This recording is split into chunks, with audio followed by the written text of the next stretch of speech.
This is episode 107 of Organizations Win Championships, a Chicago Bulls podcast on Odyssey 2400 Sports. I'm Dan Bernstein, along with our producer, Spencer Ray, and my podcast partner, Sir Angus the Flatulent. We can bring you where we stand now in your saga of the Chicago Bulls as the trade deadline approaches inexorably. Well, yes. Why did they have to beat the Nuggets? It's okay. I've compartmentalized it. Okay, fine. Modest, man. How about that, dude? Yeah, I've Like, compartmentalized the win in that Yeah. it's worth it if it makes them more interested in Zach LaVine. If they got to see that close up, and maybe the Nuggets like, okay, all right, this is Didn't what really Zach's think going to about do. That's sort of how I went into it. I'm willing to take that one. I'll lose the battle to win the war. Also, if the Bulls are thinking the way I want them to think, maybe that's the message of we need to get worse fast. Yeah, because did Jokic have a triple-double? I know he had 33. He probably did. I don't remember if he had a triple-double. Let me check. But Jokic had a Jokic game, and guess what? The Bulls won. And things happen. Yeah, he had 33, 14, and 12. I mean, and I think his career high in dunks. There was a huge turnout, as there always is in Chicago, because of the Serbian population here. And there were some Serbian flags, some of their national team jerseys. And I think that he wanted to, as best he can do, put on a show in typically non-Jokic ways by like jumping. Yeah. I mean, I like the Jokic show when he's not jumping. I like all the water polo passes and all the crap he does that's just out of this world that I just don't understand. But I just want to give a shout out to Modest because that dude plays hard. And I do think that Gordon tripped or slipped or something, might have stepped on his foot. But for him to see that and then take one gather and just dunk it, that was pretty sweet. That was pretty sweet. On him. He put a body on him. It was, and if that eventually put another 25, 30 pounds of muscle on Modest's frame, then you're talking. Although I will say, as we are closing in on the deadline, I've been on sort of this basically arbitrary trade anybody but Modest. Yeah, and that's how they feel as well.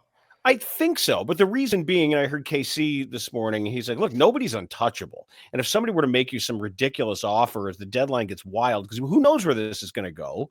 And for the right deal, of course I would think he's not untouchable. It's just as far as his age and how you're trying to time up the next build. Right. And he has a lot of promise. As we've seen, he's grown even this season as a shooter.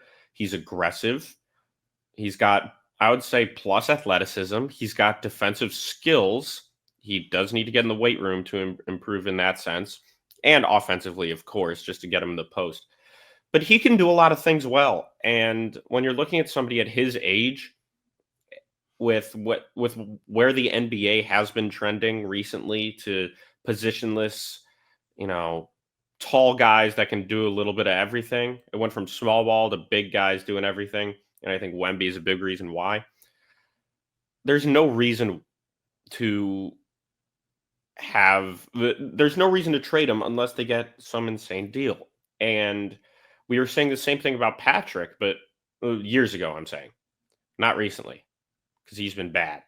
But that's another discussion that we need to have. However, Modest has been doing pretty well this season, especially considering how especially considering how much he needs to get in the weight room, especially with how young he is. He's been playing well, and they have something there, but they need picks so badly. You mentioned the discussion about Patrick. Let's have that discussion. He was demoted. Fine. Patrick Williams was demoted to the second unit.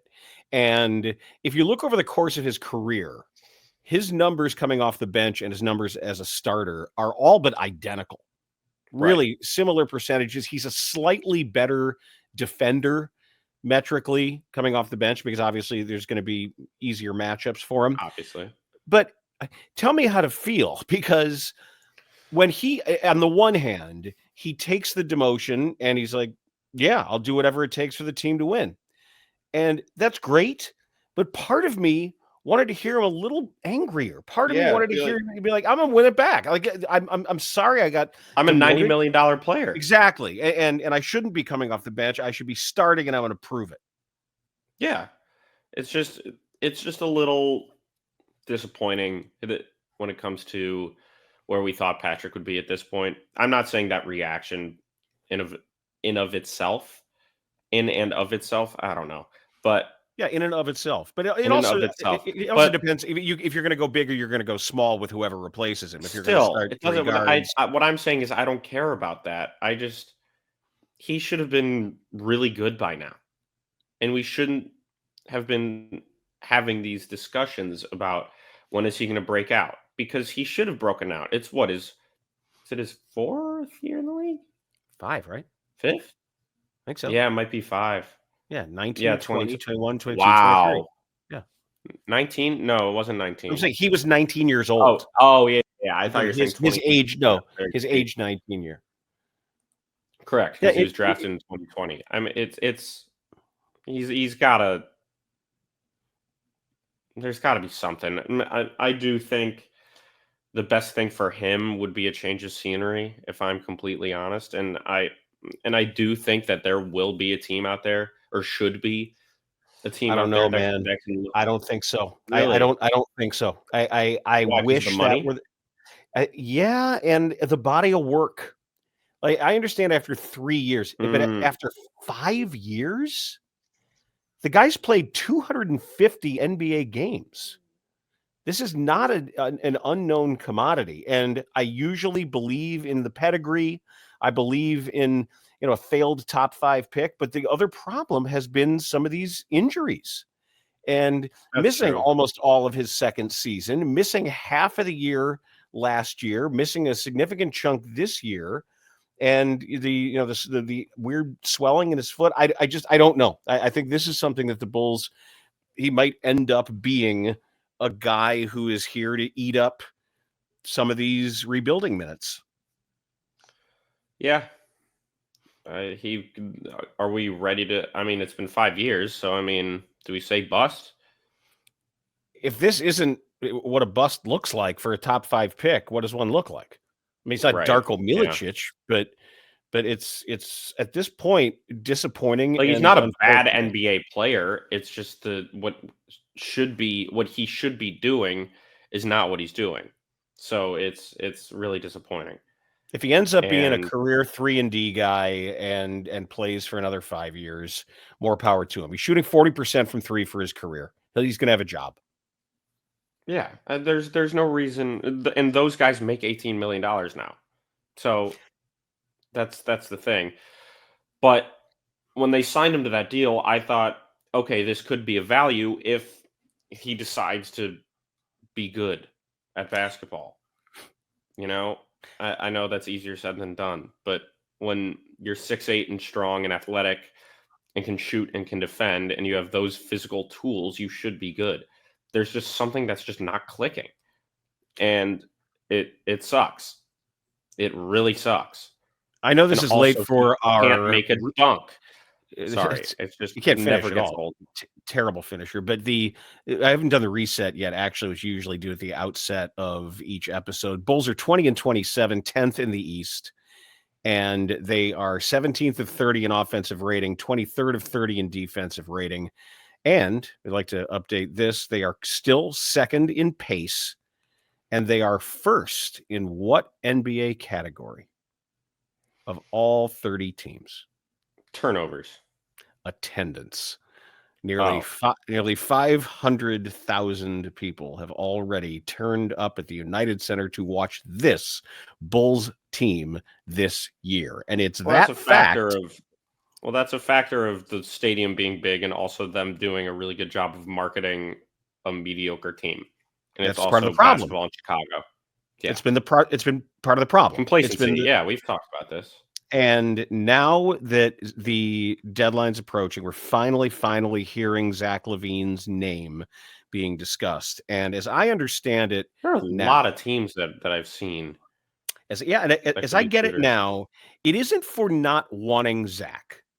There are plenty of teams that with all things being equal would say, yeah, sure, he can help us.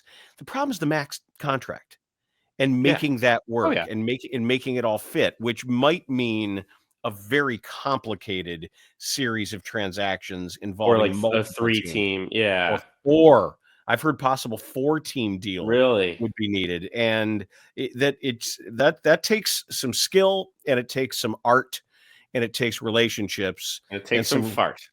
yeah, that of course, and some really good cap people doing a lot of that work for you to put it in through all the calculators and figure out if it can go. But I keep thinking now that the De'Aaron Fox stuff is starting to heat up, and Yeah, with San who Antonio. knows? Yeah, who knows with Jimmy Butler how that's Ugh. going to end? They just slapped another suspension on him, And and people were mad at Karl Anthony Towns and Andrew Wiggins and Tom Thibodeau when he was in Minnesota when he wanted to get traded. And they were saying it was their fault for not being good enough. I think everybody owes them an apology because we've known this from Jimmy. He has his own underwear line or something, right? Something like that. And it's like just play basketball, please. Like, I mean, you're making millions and millions and millions of dollars. You're a premier player in the NBA. You're on a good team. And if you want to go up to Pat Riley, as you said, he ain't taking shit from nobody. Nope. So, Nope. and he also has a coffee brand. Thank you, Spencer. I forgot about that, but yes, he does. Shout out. Let me just say this: Ian Happ's coffee brand, great, by the way. Whatever coffee beer That's thing Connect that was. Roasters. That was yeah. Oh, it was That awesome. was the effort with the salt shed that he did. That was incredible. Coffee beer is amazing. Yes. It sounds weird, but it was great. But who knows what's going to happen at the deadline? I saw that the Bulls rejected a Vooch for Capella swap with picks involved. I don't know if you saw that. Who reported that? I think it was Shams, but I could be wrong. Let me double. Capella's. I mean, how much does Capella have left on his contract? You know, a lot of this has to do with whether or not you can get out from under something. It's just a quick report I saw. Excuse me. And how many picks? I don't know. Oh no, it was HP basketball. I don't know. No. You know better than that. Hold on. You can't just look the account that posted it is incredibly reliable. So this time of year, you got to be super careful. There's a lot of crap. It said rejected. So I mean, but there's a lot of crap out there. There's a lot of things that GMs want out there. There's a lot of things that agents want out there. Unless it's coming from someone you know and you trust, just be careful presuming that any of it is true. Clutchpoints.com. There you go. Who's the reporter? Malik Brown. I don't know. A lot of these are aggregators. Just make sure it's somebody you know, because now we can't even the blue check thing has been so fakakta that we don't even know what any of that means anymore as far as people being who they say they are because they just pay for it. So he's an Atlanta Hawks beat reporter for Clutch Sports. Okay, I'm not sure what that's what like he's based in Atlanta who covers the Hawks. Yeah, so that okay. All right. Well, I mean, we'll add that to the possibilities. I would just need to know what picks. And in this stage too, they have to figure out if they're going to keep both Coby White and Ayo Dosunmu. It's tough. I don't think you can. No way. And they both outplayed their deals, so they're entitled to big bumps in salary. And you're going to they're entitled to a lot of trade value. Like they could get some real picks for that. And what sucks is it's after Coby White's season last year, you'd be like, oh yeah, of course you'd keep Coby White. But somebody like Ayo is so hard to let go because he does everything right. He's on, technically, money-wise, he's on a more friendly contract, but I don't really think it's that big of a deal. I don't think he's just the consistency that Ayo plays with. Hold on. It's the consistency that Ayo plays with that is so tough to get rid of, that even when he's not necessarily shooting the ball well, he's still helping you win basketball games. And right now, that might not be the thing you want. And that is something a contender would want. Like, Ayo could go to a contender right now and contribute for Yeah. sure. I was saying this to somebody earlier that I could certainly envision an older Coby White coming off the bench on a really good playoff team or a championship contender and knocking down shots. Similarly, I could easily picture an older Ayo Dosunmu coming in the third quarter of a finals game and getting 2 steals and a bunch of Yeah, rebounds and a 100, couple layups, 100%. and somebody say, I like, could yeah, see Ayo doing that now. yeah, Is the thing. I don't know if I could see Coby White doing that just yet, because since when is the way he plays basketball, when he's been a primary scorer for the last couple of years. I'm not saying the primary scorer, I'm saying a primary scorer.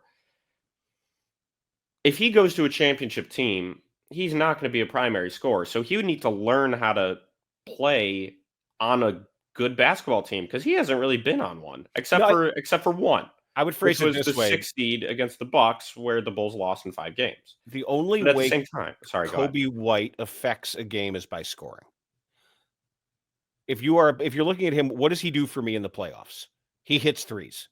That's the only way he's going to affect a game. But that's okay now for But $11 million. whereas, well, it'll be more than that in the future. Whereas Ayo he doesn't have to score to help you win. Mhm. Defense, he can run your offense. He's a good rebounder. He can shoot enough. He's a great rebounder. He's smart. There are just a lot of things that he does well. He's a perfect bench guard, like first guard off I'm not saying 6 man. Mm, I'm saying I think he would be like a first guard off the bench a for a contender. yes. 100%. And no, Io's one of those players that can play on all 30 teams in the NBA. He can play anywhere. There's no reason to change how he plays. You know what he is, and he's going to help you. He is not a net negative in any sense of the game. He's always going to be at the very least a slight net positive. And if you're looking to trade him, fine. If you're looking to trade Coby, fine. I'm sure they are, because why wouldn't they be? But it's the uncertainty to which they're going about things right now from our perspective that is just kind of annoying, especially with the last few years, because they haven't made any moves at the deadline, and it's just been annoying. I think that's going to change this year. And if you're Hopefully. really, if I had to say over under, we were doing this on the show today earlier, saying how many players will the Bulls deal by the deadline? And my Over under would be like what, 3.5? 2.5 is where it was set, and I took the over. And I think it'll be Levine if they can get a taker for Vooch, and then either Ayo or Coby at a minimum. And then if anybody wants to send me a second for Lonzo Ball, that's done. Oh, immediately. And it isn't to say anything bad about Lonzo. No, It is it's just his injury.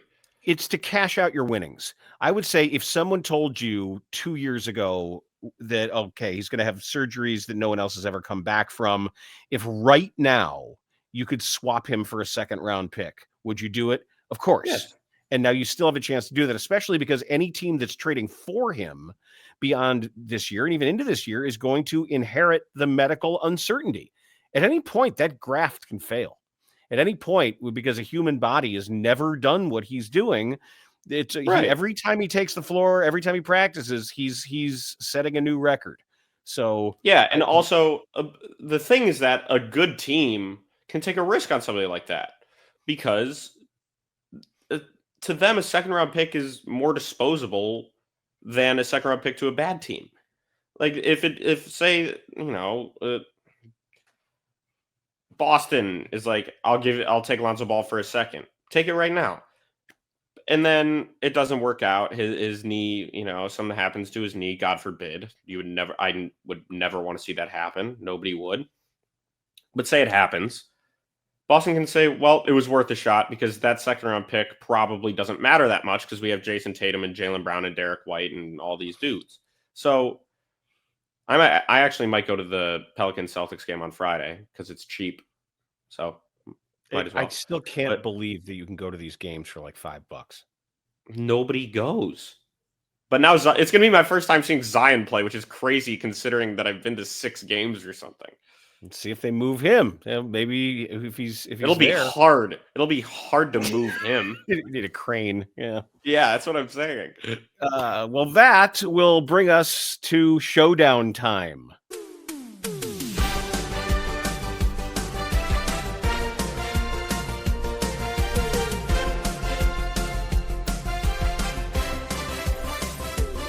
When we last left you, the crowd question that was presented I was dancing by Jason Bernstein, and I don't know what the phrasing was exactly, but the crowd question was... Who's the last person to wear number 0 before Coby White on the Bulls? And here's the thing. You told me the answer off the air. I put it out there on social media, and somebody proved you correct wrong. Because one person...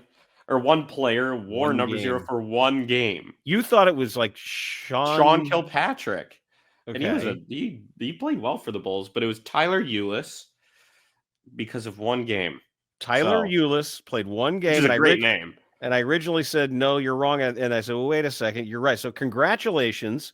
The win goes to Clever Name 37 on Blue Sky. So Clever Name 37.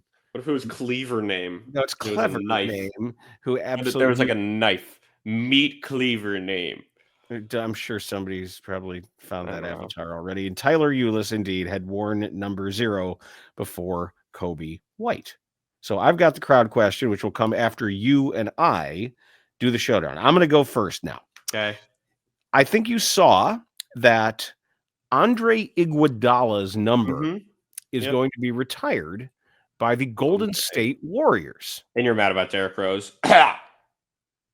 Well, look, as long as they retired the right numbers there, we went through their top 10 all-time 2-point scorers, I think, a couple of shows ago. You actually did, yeah. But I did find it interesting for a guy who was just, if not more, known as a Sixer. Right.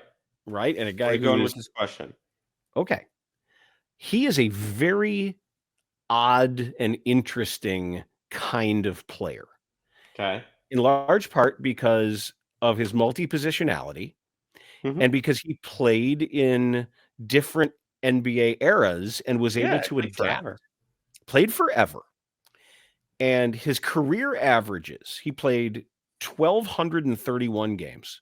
He averaged 11.3 points, 4.9 rebounds, and 4.2 assists. So 11-5. How good he was in Philly. No, I don't.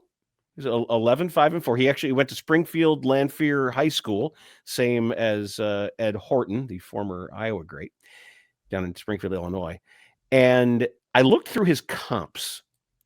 And if you actually look through the the most similar players to Andre Iguodala, it is a wild list of disparate types of players. Okay, so name them for me. No, all I want you to do is name the highest ranking former Chicago Bull in Andre Iguodala's player rank. Are you going to say like number 1 Iguodala comp? Because I feel like this isn't answering the question. I feel like Jeff Green is probably going to be on there. Was he on there or no? No, that's not a bad name.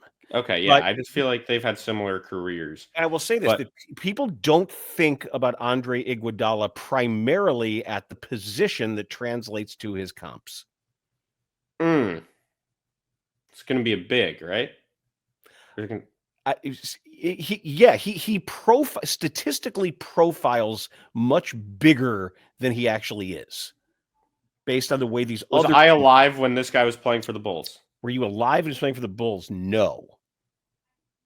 Okay. You were not. It's a forward. Yes. Power forward. Power forward. Like 90s. Good Bulls teams. No. 80s? Yep. So he played with Jordan. Briefly. Yes. Yes, he did. Yeah. For a while? For 3 years. And then he was traded. I mean, I was going to say Oakley, but it's Yep. not Oakley. Oh, it's Oakley? Charles Really? Oakley. Good Wow. job.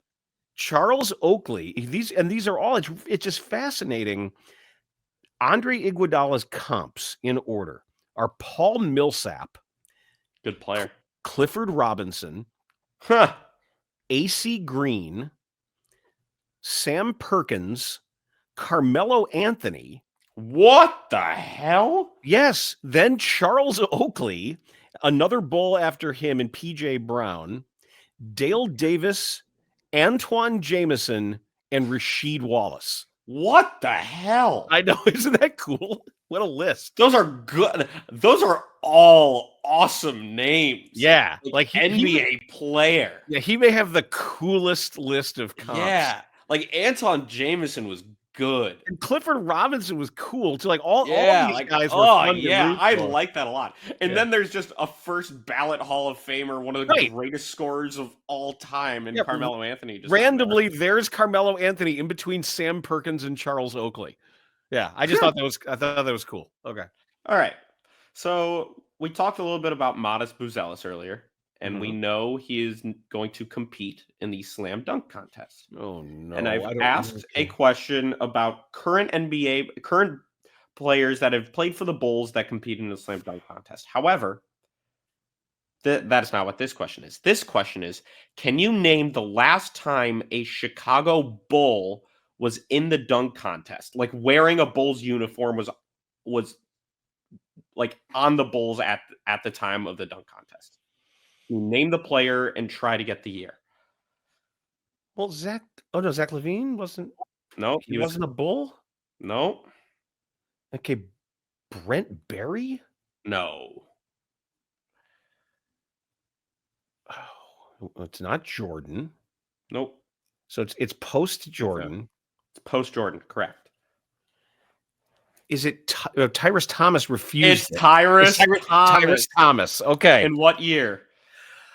Oh God, 03? I don't know. 07. 07, okay. And because remember, he turned it down the year before. Yeah. Can you name who won that dunk contest?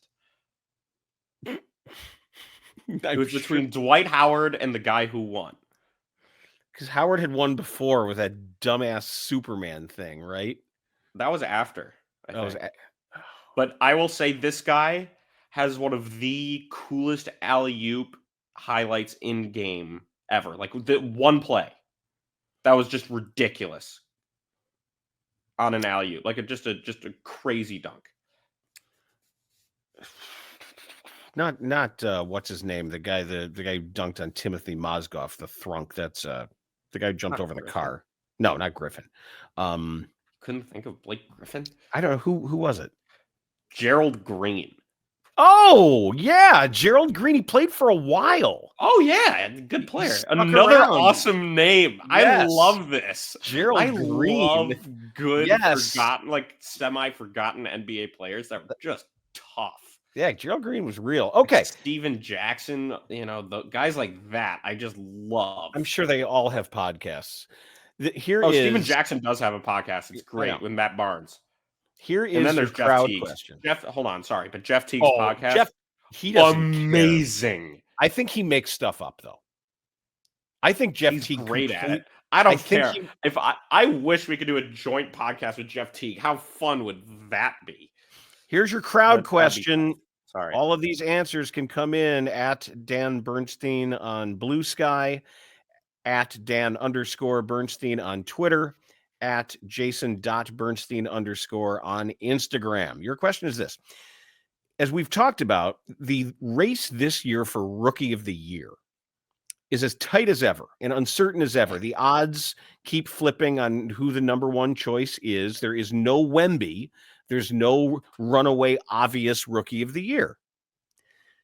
3 times since the NBA has handed out this award.